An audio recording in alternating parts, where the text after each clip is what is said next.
Crónicas de espanto. Bienvenidos a aquellos apasionados por las historias con finales tristes, aquellos interesados en el sufrimiento de otros que aparentemente es inexplicable, a escudriñar en lo más profundo del interior de las personas, no para sacar lo mejor de ellos, sino para descubrir por qué sale precisamente lo peor. A veces es cuestión de leyendas, a veces es cuestión de imaginación. El mal se vuelve un mito. Pero también en estas crónicas tenemos verdades sobre el crimen y el dolor infligido por alguien perverso y terrible. Comenzamos.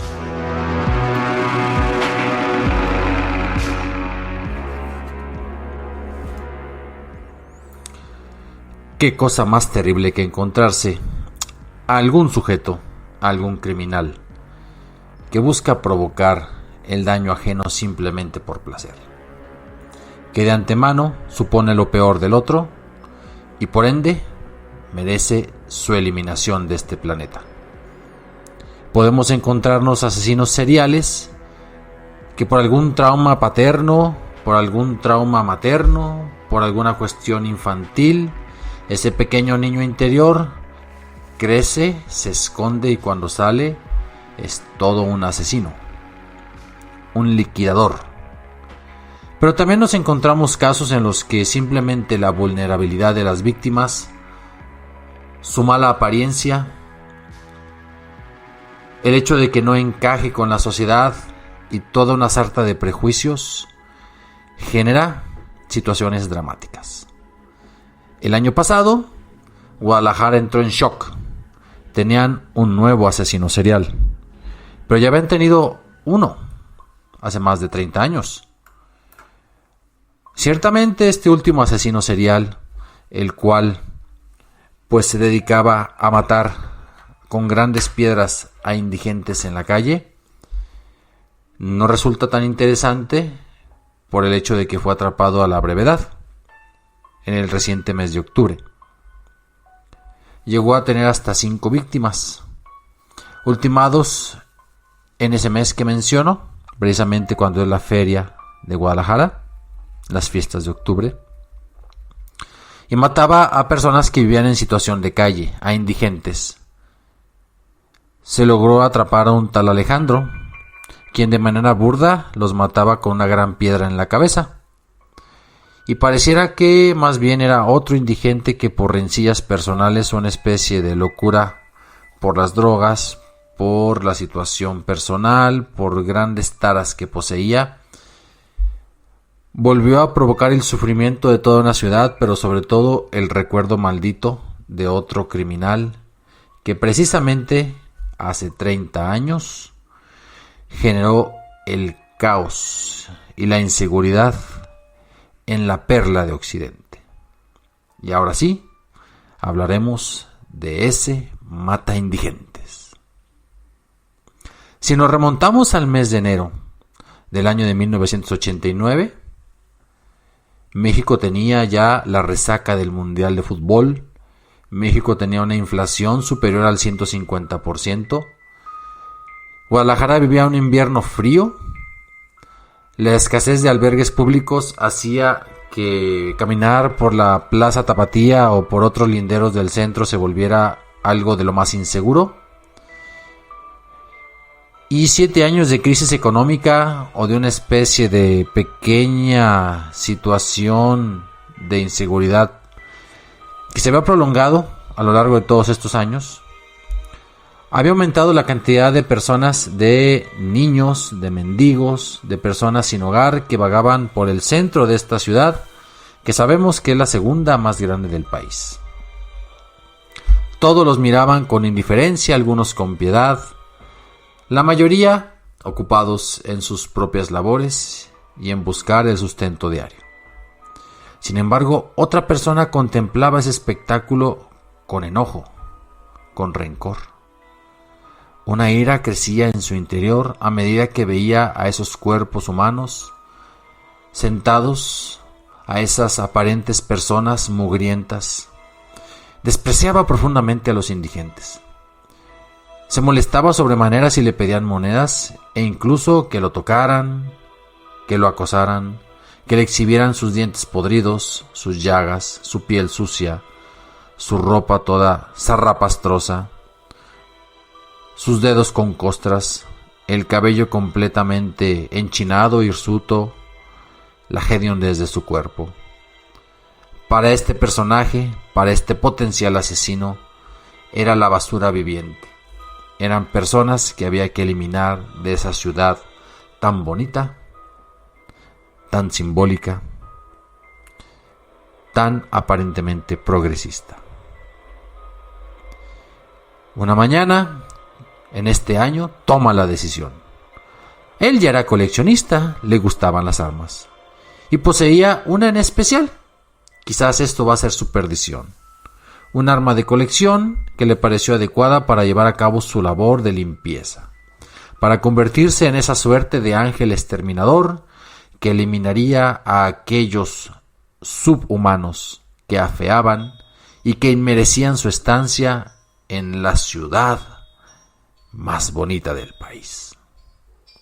Se vistió adecuadamente como debe de ser, ropa negra, gabardina de ese mismo color, portaba un sombrero, utilizaba un bastón, cojeaba, todo el cliché del asesino elegante.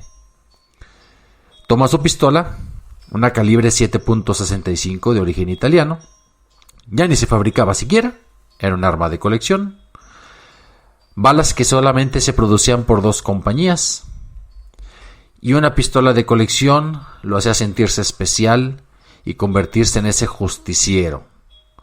Subió a su auto, un Volkswagen Sedán, y comienza su labor de limpieza. Comienza su cruzada misteriosa. Comenzará a matar indigentes. Su primera víctima dormía en la banqueta, acurrucado a causa del frío. Detuvo su coche, apuntó con cuidado y dispara una sola vez. La bala le atraviesa la cabeza a aquel pobre hombre pordiosero de alrededor de 60 años. Se aleja sin prisa, dejando el casquillo de la bala en el suelo. Pareciera que quería que fuera su firma. No quería llevarse un trofeo. La satisfacción de suyo era el trofeo por haber liquidado al indeseable. Atacando en los barrios bajos de Guadalajara. Cuando la policía encuentra el cuerpo, no le da la mayor importancia. La muerte de un indigente. ¿Quién va a reclamar el cuerpo? ¿Quién va a pedir las exequias? Fosa común. Aunque hubiera sido ejecutado, a nadie le interesaba. El segundo murió días después, en circunstancias bastante parecidas. Muerto en otra calle, muerto en otra banqueta, con un solo disparo en la cabeza y también con un casquillo a su lado. Curiosamente, la policía se da cuenta de que se trata del mismo calibre, el 7.65, y que ese no era utilizable en bastante armas. La misma huella que deja el hecho del casquillo disparado mostraba que era un arma de la cual no debería de haber abundancia, ni compra ni venta de la misma en muchos lugares. Sin embargo, rastrearla era una labor difícil, y el gobierno, ocupado en capear la crisis, y recuerden que estamos hablando de los años en que viene la recuperación económica, en que viene Salinas, ese presunto salvador, la gente estaba ocupada pues en que su dinero no se devaluara más. El gobierno no iba a destinar recursos a una investigación en la cual las víctimas eran los pordioseros y los mendigos, ciudadanos de última, de los cuales nadie reclamaría.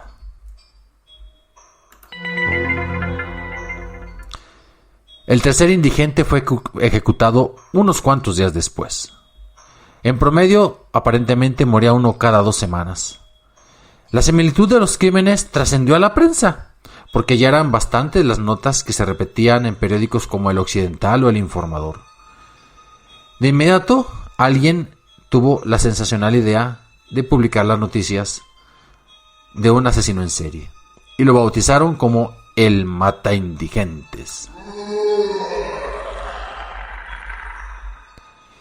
Había transcurrido enero, había transcurrido febrero y marzo también nos trajo nuevas víctimas. El quinto asesinato se cometió en uno de los 4 sectores de Guadalajara, el sector Libertad. El disparo fue certero y en la parte lateral, en términos médicos en la región occipital del cráneo. Era obvio que se estaba tratando de alguien que era un conocedor de las artes de la balística, un tirador profesional. Pudo haber sido un policía, pudo haber sido un militar o alguien experimentado en la caza. El sexto asesinato ocurrió a plena luz del día y en una de las calles más transitadas de Guadalajara. El nivel de atrevimiento de nuestro asesino serial no conocía límites. Algunos testigos escucharon el disparo y vieron un Volkswagen color azul que se alejaba de la escena del crimen. Otros, en la premura y en el susto, no sabían de qué color era el citado Volkswagen. El bochito, digamos nosotros. ¿Era blanco? ¿Era azul? La descripción de las ropas del hombre coincidía aparentemente por el color negro, pero nadie sabía el rostro, nadie sabía describirlo. Pareciera que una inyección de adrenalina con esta aparición pública se insufló en las venas de nuestro mata indigentes. Aceleró su ritmo. En esa misma semana ejecutó a 3 pordioseros más. Los periódicos felices vendían y vendían ejemplares y los noticieros locales llenaban sus espacios con comentarios sobre hipótesis sobre quién sería el mata indigentes, sobre por qué estaba ocurriendo eso, y los psicólogos y los psiquiatras opinaban sobre el perfil del asesino. La policía realmente no tenía pistas, pero decían que sí, estaban cerca de atraparlo. Entonces hubo otro ataque. Un desconocido le disparó a un joven que ni siquiera parecía indigente, por la espalda, a la altura de las vértebras cervicales. Entonces las complicaciones sociales comenzaron. La policía, fácil, se lo achacó al mata indigentes. Aunque el disparo no había sido en el cráneo y había sido un joven que no era un indigente, al final de cuentas tenían un responsable y la investigación se abarataba o incluso se daba por terminada. La novena víctima del verdadero asesino fue un personaje célebre en las historias criminales de México. Y aquí es donde encontraremos el nudo y el desenlace de esta historia. Su novena víctima fue Vicente Hernández Alejandre, muy conocido en el entorno de Guadalajara y también a nivel regional. Tenía el apodo de El Rafles mexicano. Era un ladrón de guante blanco, un ladrón de vieja escuela, un ladrón de cáeme bien, un ladrón simpático, digno de una película de Tintán, un tipo cosmopolita de vieja escuela, un hombre de mundo que había dedicado su existencia a estafar a altas personalidades y a despojar de sus bienes a los ricos con astucia y estilo. Por eso era popular, por eso era simpático. Hablaba varios idiomas, había viajado por todo el mundo y era un notable fotógrafo. Incluso era admirado por los policías y por los mismos criminales. Era un ladrón con estilo, de esos que quizás algunos extrañarían en la actualidad ante lo burdo y lo terrible con que ocurren los crímenes. Sus trabajos eran limpios, no utilizaba armas, no utilizaba violencia, no forzaba puertas, no forzaba cerraduras, no dejaba huellas y no lastimaba a nadie. Cuando se arrestaba, los medios se disputaban las entrevistas. ¿Por qué? Porque literalmente él iba por las cosas. No maltrataba a las personas. Y siempre cumplió ese precepto a cabalidad. Nunca cobró una vida, nunca usó la violencia. El Rafles mexicano era famoso y ya había caído en desgracia. Cuando había salido de la cárcel, se había encontrado al descubierto, ya no podía frecuentar los círculos que antes frecuentaba, iba envejeciendo solo, sus artes en cuanto al robo y a la cleptomanía justificada habían disminuido y estaba envejeciendo y quedaba prácticamente en la miseria. Dormía en las calles, cargaba un maletín roto, todo el mundo lo conocía, pero si era un ladrón tan conocido, tampoco era deseable llevártelo a tu casa y apoyarlo, porque igual se quedaba con tus joyas. En ese maletín llevaba todos los recortes de prensa que hablaban de sus hazañas. Era su historial, era su legado. Se los mostraba a la gente en la calle y a veces explotaba su fama a cambio de unas moneditas para comer. ¿Por qué? Porque él se había acostumbrado